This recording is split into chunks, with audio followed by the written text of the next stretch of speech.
যদি কোনো অবৈধভাবে সরকারি জায়গা দখল করে পার্টি অফিস কেউ করেছে, পার্টি অফিস আপনারা যথাযথ সরকারি ব্যবস্থা নিতে পারেন, আমার কিছু বলার নেই। কিন্তু এই জায়গাটা তো সরকারি নয়, কিনে অফিস বানানো হয়েছে, তার প্ল্যান রয়েছে, বৈধ নথি রয়েছে, সব হাইকোর্টে আমরা জমা করব। তারপরেও আপনারা ক্ষমতা দেখাতে গিয়ে যে পার্টি অফিস ভেঙেছে, প্রত্যেক ক্রিয়ার সমান এবং বিপরীত প্রতিক্রিয়া আছে, এটা বিজেপির নেতারা যেন ভুলে না যায়।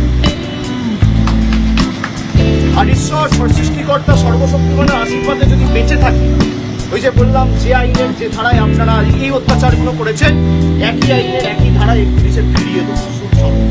কথা দিয়ে বিজেপি নেতারা লাড্ডু বিতরণ করতে তোকে দেখি করুক, তার মানে বিজেপির নেতারাই এর পিছনে রয়েছে, প্রত্যক্ষ বা পরোক্ষ মদত বিজেপির নেতাদের রয়েছে। বিজেপির নেতারা ঘোষণা করে দিচ্ছে এবং তাদেরকে উইটনেস হিসেবে নিয়ে যাওয়া হচ্ছে ভিতরে। আজকে সেই পার্টি অফিসের ভিতরে যদি প্ল্যান করে দেওয়া হয়, তার দায় কার?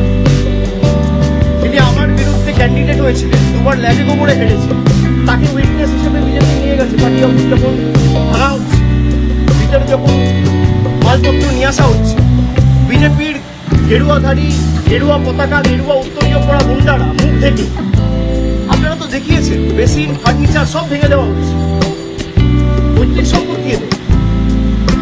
আমরা বিচার ব্যবস্থার উপর আস্থা রেখেছি এবং আমরা হাইকোর্টের দৃষ্টি আকর্ষণ করে এই মামলা নিয়ে আগামী দিন হাইকোর্টে যাব। এবং যাদের ভিডিওতে দেখা গেছে হাইকোর্ট সুপ্রিম কোর্ট করে যত দূর যাবো, এদের ব্যবস্থা ঠিক করবো। सबका अपना अपना मत है, हक है, जिसको जहाँ जाना है जाए, उसमें दिक्कत क्या है?